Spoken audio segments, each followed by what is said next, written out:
గుంటూరు మిర్చి market yard అండి. ముందుగా ఈరోజు డేట్ చూసుకుంటే జూలై 22, 2025 ఈరోజు మంగళవారం. గుంటూరు మార్కెట్ యార్డ్కి అయితే బయట ఇతర ప్రాంతాల నుండి ఒక 16,000 చిల్లర మిర్చి బస్తాలు అయితే మార్కెట్కి రావడం జరిగింది. శాంపిల్కి సంబంధించి ఒక 60,000 నుండి 70,000 దాకా అయితే మార్కెట్లో అమ్మకాలకు పెడతాం జరిగిందండి.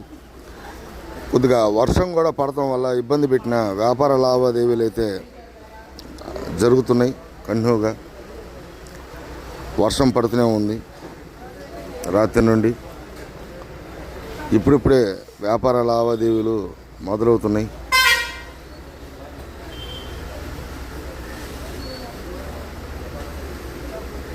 వ్యాపారస్తులు కూడా వస్తున్నారు. అమ్మకాలు కొనుగోళ్ళు జరుగుతున్నాయి. కాసేపట్లో మీకు మార్కెట్ ధరలు వీడియోలో చూడొచ్చండి.